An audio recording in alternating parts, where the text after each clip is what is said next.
Allez, avouez-le. Vous y avez déjà pensé, non? Sommes-nous seuls dans ce putain d'univers? Ma foi, certains diront qu'ils se sentent trop seuls parmi déjà les 9 millions d'espèces qui vivent avec nous sur Terre. D'un côté, on n'est pas seul. Pourtant, il y a bien ce petit manque. Oui, mon chien est affectueux et arrive à me communiquer qu'il peut bouffer mon assiette et remuer la queue dès qu'on sort se promener. Mais bon, en soi, cela ne me suffit pas.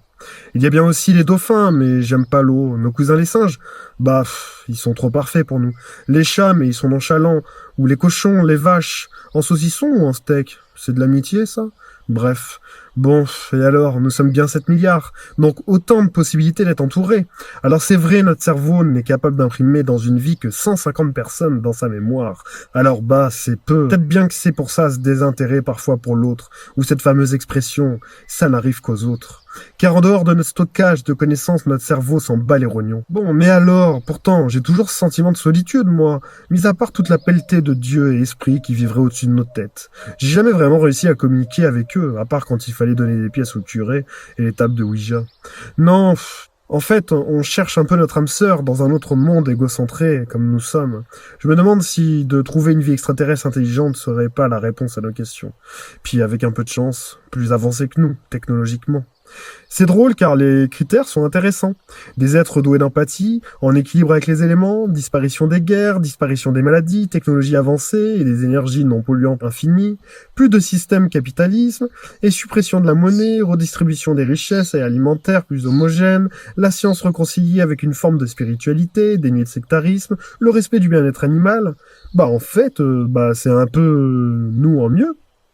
Puis prendre conscience qu'en dehors de cette planète bleue, ce grand vaisseau, il y a ce vide infini, où tout semble silencieux et mort, mais rien d'inconnu finalement. Et puis toi, avant ta naissance, t'étais où?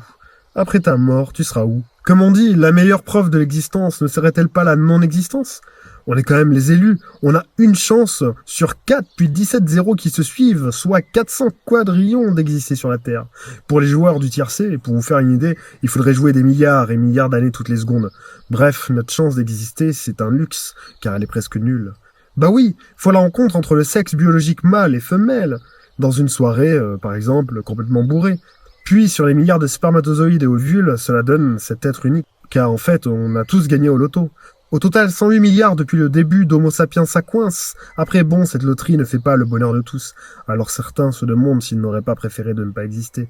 Mais non, abruti, c'est pas une pensée suicidaire, juste une vérité. Et oh, on se réveille. T'aimerais naître, toi, avec 2 jambes en moins et une cervelle de légumes? Ou dans la famine, les petits bobos, les petites maladies, chez nous, catastrophiques dans certains pays, avec une espérance de vie de 50 ans, comme en Afghanistan. Bon alors, et ces fameux extraterrestres, ça serait chouette qu'ils existent, mais nous ont-ils déjà contactés? Alors certains disent que oui, d'autres sont déjà montés dans leur vaisseau. On a eu des observations, même des traces dans les champs. Au passage, bravo Astronogeek. Mais tout cela relève du témoignage, des études pas assez complètes, avec un super outil qui s'appelle le rasoir d'Occam, ou principe d'économie. Quand t'entends des sabots, pense cheval, pas zèbre. Si ton voisin te dit avoir vu une licorne voler, il y a plus de chances qu'il ait trop pris de champi qu'il existe une licorne. Alors oui, la science s'accorde qu'il y a une forte probabilité qu'il existe une vie ailleurs que sur Terre, basée sur l'équation de Drake. Probabilité de 1 sur 1000 ou 1 sur 100 000 pour des civilisations intelligentes capables de communiquer. Mais il n'y a pas vraiment de consensus actuellement. Et notre fameux Fermi nous emmerde avec son paradoxe. Pour lui, s'il y avait des civilisations extraterrestres, leurs représentants devraient être déjà chez nous. Alors où sont-ils donc? Bref, un vrai casse-tête. La religion a encore de beaux jours devant elle. Mais d'ailleurs, la religion, on est d'accord, elle a quand même l'air d'être écrite et faite pour les hommes. Après, concernant la spiritualité, la philosophie, c'est un autre sujet.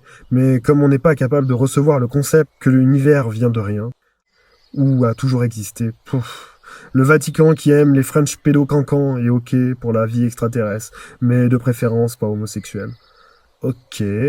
Pour ma part, difficile de trancher. Oui, au fond de moi, j'ai envie d'y croire, que je suis pas seul, mais si un jour la preuve irréfutable d'une existence intelligente était évoquée, franchement, ça changerait quoi à nos vies?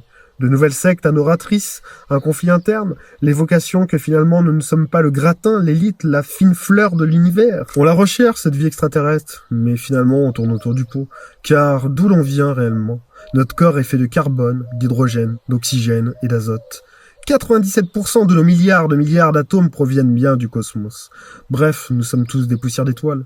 Alors plutôt que d'ignorer son prochain, le dédaigner tout en recherchant son âme sœur galactique, l'extraterrestre que l'on recherche, ne serait-il pas tout simplement devant nous?